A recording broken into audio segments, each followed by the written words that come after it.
There is a lot of anger in this country because people did not understand what we are talking about. There is no excuse to murdering innocent civilians in any way, in any context. And believe me, Israel will operate and always operates according to the international rules, and will do the same in this battle too. Joining me right now is Georgia Congressman Richard McCormick, a member of the House Foreign Affairs and Armed Services Committees. Congressman, assess the situation for us. Well, I was also a Marine before I was a congressman and an ER doc for the Navy and NATO in Afghanistan. And this is going to be one of the hardest part of this battle and this war, is going house to house and clearing them out. They're probably going to be human shields, both Palestinian and possibly Israeli, maybe American. You're going to have people going around corners. It's going to be booby traps. There's going to be IEDs everywhere. There's going to be a lot of fatalities, a lot of casualties. They're probably going to have mobile ER sites along the ways. It's going to get ugly real quick. What can Congress do about it? What are you expecting in terms of pushback from the administration? I don't think there's any pushback when it comes to uniting behind Israel.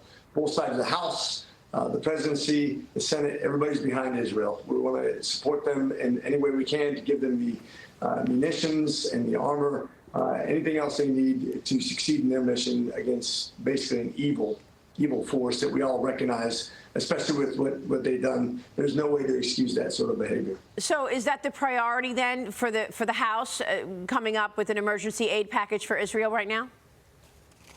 That's a big part of it. Some of it's also getting people out of Israel, doing our constituent services, making sure that the budgeting is good. We can do it with the Speaker Pro Tem, the emergency powers from the President.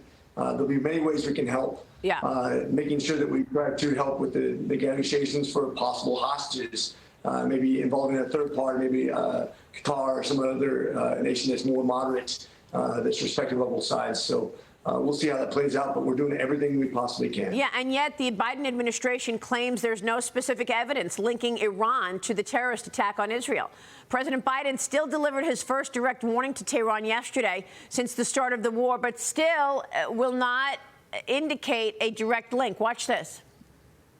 We've moved the U.S. carrier fleet to the Eastern Mediterranean, and we're sending more fighter jets there in that region, and made it clear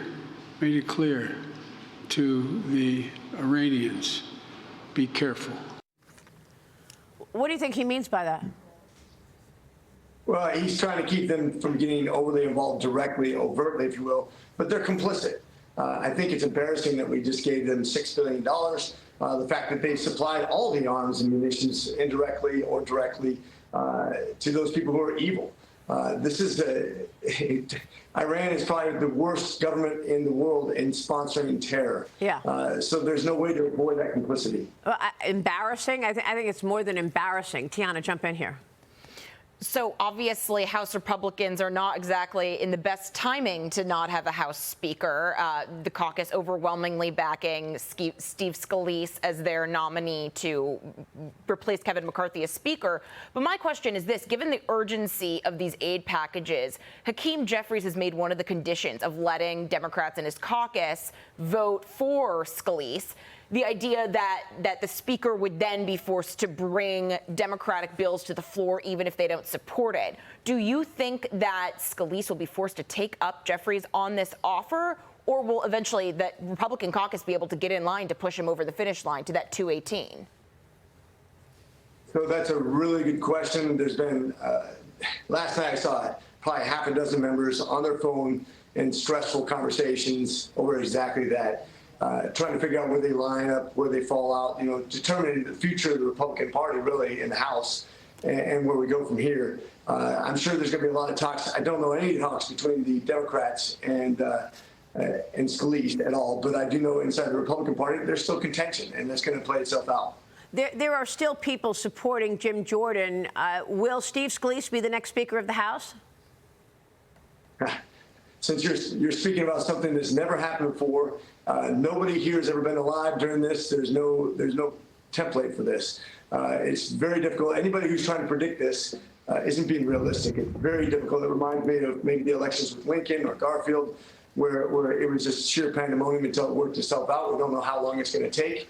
We don't know what kind of deals are being made behind closed doors. I hope it's all for the good of the nation. That's my prayer. All right, we will leave it there. Congressman, thank you. Congressman Richard McCormick, we're watching, of course. We appreciate it.